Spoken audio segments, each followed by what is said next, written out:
Hello friends, welcome back to my channel successful. जैसा कि UP लेखपाल 2020 को जो सीरीज चल रही थी हमारी, उसमें हिंदी वर्णमाला में मैंने अल्पप्राण, महाप्राण, अघोष सघोष व्यंजनों के बारे में आप लोगों को बता दिया था। आइए इसी पर चर्चा आगे बढ़ाते हैं और जानते हैं कि जो स्वर है हमारे वो अल्पप्राण, महाप्राण में और अघोष सघोष में कैसे डिवाइड होंगे, या जो अंतस्थ व्यंजन है या ऊष्म व्यंजन है वो सारे कैसे डिवाइड होंगे। आइए स्टार्ट करते हैं। तो मैंने अब तक आप लोगों को बता दिया था कि जो वर्णों के भेद है,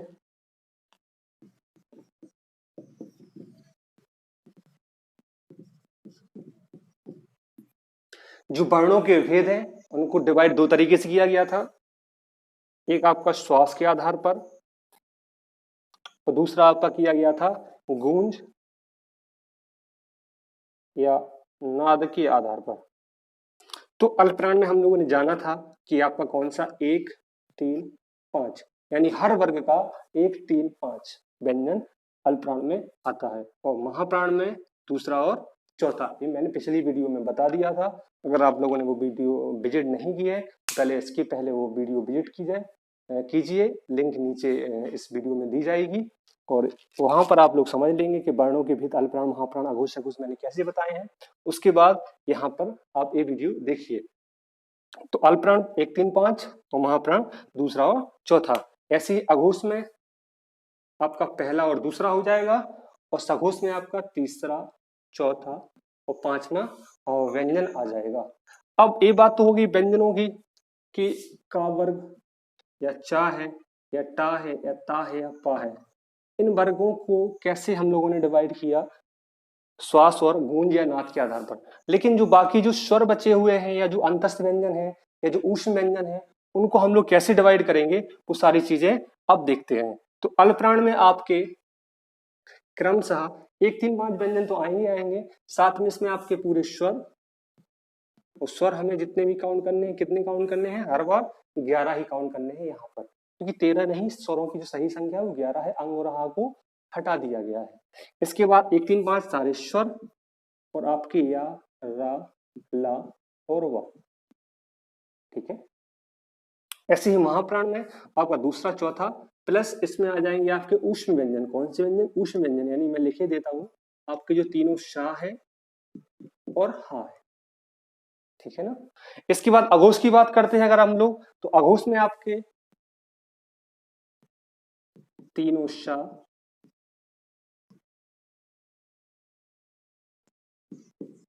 तीनों शाह आ जाते हैं,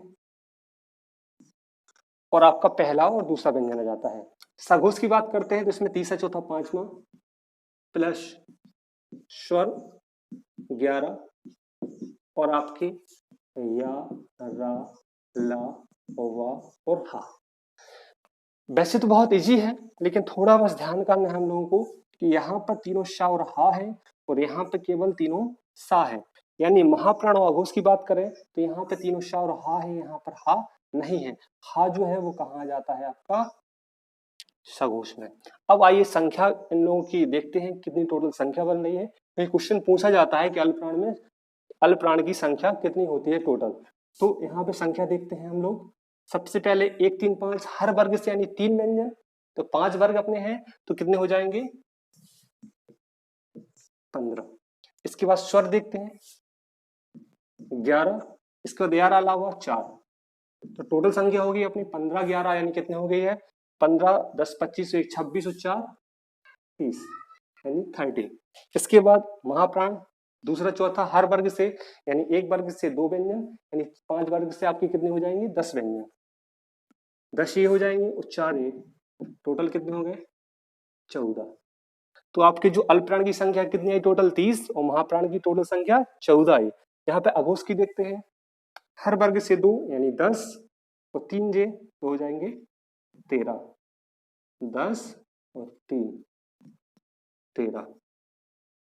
आइए यहाँ पे सघोष की बात करते हैं, हर वर्ग से 3 यानी टोटल कितने हो जाएंगे? वर्ग से 15 प्लस 11 स्वर हो जाएंगे।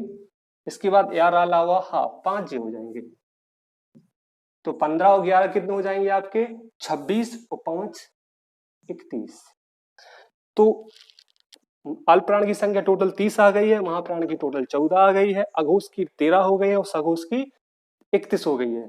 अघोष और सघोष की आप थोड़ी ट्रिक भी देख लीजिए कि यहाँ पर 31 है, यहाँ पे 13 है, यानी संख्या को क्या करना है, अपन को पलट देना है रीजनिंग की जैसे, तो आपकी सघोष से अघोष, अघोष से सघोष संख्या निकल आएगी। और इन्हीं के द्वारा आप लोग ध्यान कर सकते हैं, जब 31 है तो आपके पूरे स्वर इसी में आएंगे क्योंकि संख्या बहुत ज्यादा है, यहाँ पे संख्या बहुत कम है, यानी आप लोग स्वर को छोड़ दीजिए।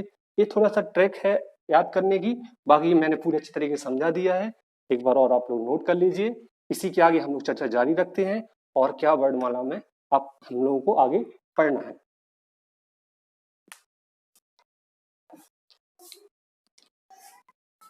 तो अभी हम लोगों ने अघोष सघोष और महाप्राण अल्पप्राण व्यंजनों के स्वरों की और अंतस्थ व्यंजन या उष्ण व्यंजनों के बारे में जाना कि कौन कहाँ से वर्गीकृत होगा और किस श्रेणी में आएगा।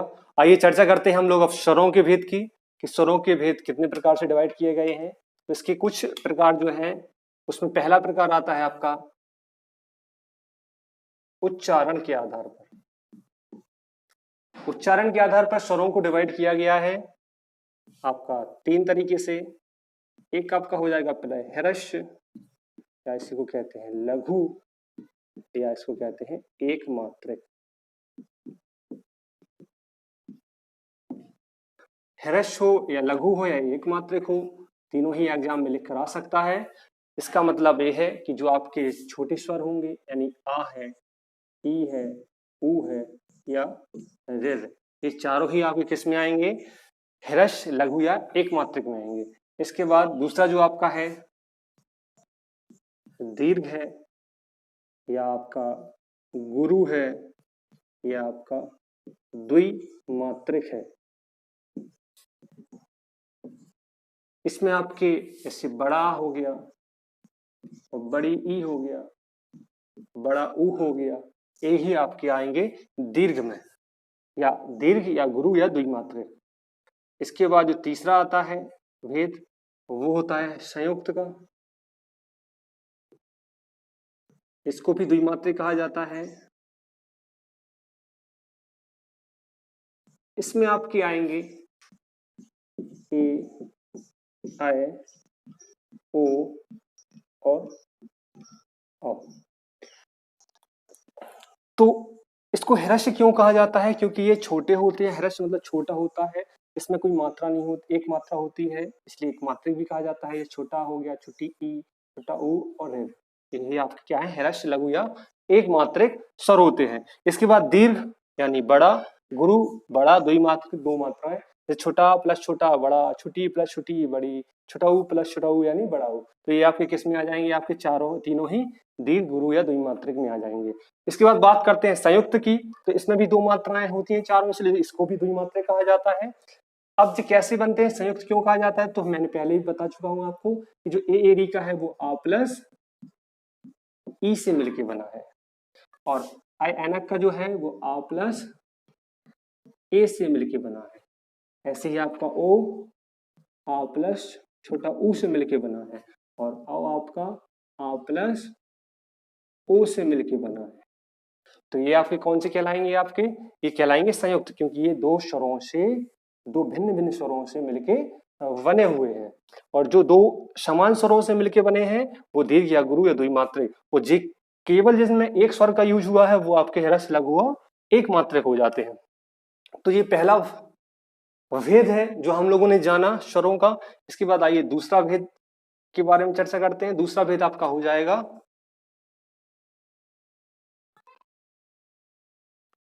ओष्ठाकृति के आधार पर, यानी ओठों की स्थिति के आधार पर। ओठों की स्थिति के आधार पर यानी जब हम लोग स्वरों को बोलते हैं तो हमारी ओठों की स्थिति किस तरीके से बनती है उसके आधार पर। तो इसकी क्रमशः दो टाइप होते हैं, एक आपका हो जाएगा वृत्ताकार और एक आपका हो जाएगा अवृत्ताकार। वृत्ताकार मतलब व्रत हम लोग जानते हैं कैसा होता है, गोल होता है। यानी जब हम लोग स्वरों को बोलते हैं और स्वरों और जो हमारे जो ओठ की शेप होती है वो कैसी शेप में हो जाती है, गोल शेप में आ जाती है, तो उसको क्या कहा जाता है, वृत्ताकार। और जब गोल शेप में नहीं आती है तो आवृत्ताकार। अब वृत्ताकार में जैसे आपका हो जाएगा छोटा आ, तो वृत्ताकार तो होगा नहीं, क्यों, क्योंकि जब आ बोलते हैं तो हम लोगों का जो ऑटो की स्थिति है वो वृत्ताकार यानी गोल नहीं होती है। तो वृत्ताकार में कौन से आएंगे, आप बोलना, छोटा ऊ, बड़ा ऊ, ओ और औ। इन चारों को ही बोलने पर हम लोगों के ओठों की आकृति कैसे हो जाती है, बिल्कुल से वृत्त में हो जाती है। तो ये चारों किस में आएंगे, आपके वृत्ताकार में। और बाकी जो बचे हुए स्वर हैं, जैसे आपको छोटा हो गया, बड़ा हो गया, छोटी, बड़ी, ए, आए, ए आपके किस में आ जाएंगे, अवृत्ताकार में आ जाएंगे, क्योंकि इनको बोलने पर हमारे ओठों की स्थिति वृत्त जैसी नहीं होती है, इसलिए इनको वृत्ताकार श्रेणी से बाहर अवृत्ताकार श्रेणी में रखा गया है। तो हम लोगों ने स्वरों के भेद को दो तरीके से भी जाना, उच्चारण के आधार पर ह्रस्व दीर्घ संयुक्त, और ओष्ठाकृति के आधार पर वृत्ताकार और अवृत्ताकार। इसके बाद दो और भेद हैं, जीभ के आधार पर और मुखाकृति के आधार पर, वो अभी हम लोग समझेंगे। तो अभी हम लोगों ने स्वरों के भेदों के बारे में जाना था, किसके आधार पर, आपका तो उच्चारण के आधार पर और आपका ओष्ठाकृति के आधार पर। अब हम जानेंगे जीभ के भाग के आधार पर और मुखाकृति के भाग के आधार पर। तो जीभ के भाग के आधार पर जो वर्गीकरण है स्वरों का उस तरीके से है, अग्र, मध्य और पश्च। जब जीभ का आगे का भाग जब स्वरों की उत्पत्ति करता है तो उसको अग्र, जब मध्य का भाग करता है तो उसे मध्य, और जब पश्च का भाग पीछे का भाग करता है तो उसे पश्च स्वर कहा जाता है। इसके बाद ऐसी मुखाकृति के आधार पर विव्रत, इसका मतलब होता है खुलना। जब अपना मुख काफी खुला हुआ होता है और जो स्वर निकलता है उसको क्या कहते हैं, विव्रत कहते हैं। या हम लोग कह सकते हैं कि जब जीभ जो है पूरी गिरी हुई हो और जो स्वरों की जो उत्पत्ति होती है उसको विव्रत कहा जाता है। अर्धविव्रत का मतलब होता है आधा खुलना। संवृत का मतलब होता है बंद होना, और अर्धसंवृत का मतलब होता है आधा बंद होना। तो आइए हम देखते हैं अब अग्रभाग से जो जीभ के जो स्वर की उत्पत्ति है वो कौन सी होती है। तो इसमें आपकी आती है क्रमशः छोटी ई, बड़ी ई, ए और ऐ। ये आपके आते हैं, इसमें अग्रभाग से उत्पत्ति होती है। इसके बाद मध्य की बात करते हैं, तो मध्य में आपका छोटा आ, और पश्चिम में आपका बड़ा आ, आपका ओ, छोटा ऊ, बड़ा ऊ, ओ और औ, ये आते हैं। तो जीभ के भाग के आधार पर हमने देखा अग्रभाग में छोटी, बड़ी और ए और आय, इनकी जो जीभ के स्पर्श से आगे के भाग में होता है ऊपर साइड, और मध्य में बीच में बिल्कुल जब आ बोलते हैं अपन लोग, और पश्च ये सारे आपके बड़ा आ, छोटा ऊ, बड़ा ऊ, ओ और औ। एक क्रम से आपके जीभ के भाग के आधार पर भेद हो जाते हैं। इसके बाद हम लोग देखते हैं मुखाकृति के भाग के आधार पर। विव्रत में आपका सबसे पहले आएगा सबसे बड़ा आ, क्योंकि इसमें अपना मुख पूरा खुला हुआ होता है इसलिए इसको विव्रत में रखा गया है। इसके बाद आपका अर्धविव्रत यानी आधा जब मुख खुला हुआ हो तो वो कहाँ आता है, अर्धविव्रत में। इसमें आपका क्रम से आता है छोटा आ, आपका आय और आपका औ, ये आते हैं आपके तीनों ही अर्धविव्रत में। इसके बाद समृत में देखते हैं, समृत में आपका कौन सा आता है, तो समृत में आपका छोटी ई, बड़ी ई, छोटा ऊ, बड़ा ऊ और क्रमशः ऋ, ये आपके किस में आते हैं, समृत में आते हैं। इसके बाद जो बचे हुए हैं आपका कौन सा बचा हुआ है, तो आ जाएगा आपका ए और आपका ओ, ये आपके क्रमशः आ जाएंगे अर्ध समृत में। तो जब मुख की आकृति पूरी खुली हो तो बड़ा आ निकलता है इसलिए इसको विव्रत में रखा जाता है। अर्धविव्रत जब अपना मुख आधा खुला हुआ हो, इसमें छोटा आ, आय और औ आता है। इसके बाद समृत का मतलब होता है जब मुख बंद हो, पूरा बंद नहीं होता है, थोड़ा खुला हुआ होता है, इसमें छोटी ई, बड़ी ई, छोटा ऊ, बड़ा ऊ और ऋ आते हैं। और जब आधा खुला हुआ हो, सॉरी आधा बंद हुआ हो मुख, तो आता है ए और ओ। तो ए हमने जाना है मुखाकृति के आधार पर स्वरों के भेद, और ए जीभ के भाग के आधार पर स्वरों के भेद। तो ये हमारे स्वरों के भेद कंप्लीट हो गए। स्वरों के कुल कितने, हम लोगों ने 4 भेद पढ़े। उसके पहले हम लोगों ने वर्णों के भेद पढ़े, 2 भेद, और बाकी स्वर व्यंजन हम लोगों ने पहले ही समझ लिए थे। तो ये कुछ बेसिक चीजें हैं जो मैंने बताई हैं अभी। आशा करता हूँ आप लोगों को ये वाली वीडियो पसंद आई होगी। अगर आप लोगों को ये वीडियो पसंद आई है तो शेयर करें, लाइक करें, कमेंट करें, और अगर चैनल को सब्सक्राइब नहीं किया है तो सब्सक्राइब करना ना भूलें। Thank you so much. मिलते हैं नेक्स्ट वीडियो में नेक्स्ट अगले चैप्टर के साथ। जब तक के लिए bye bye. Thank you. Be healthy, be safe.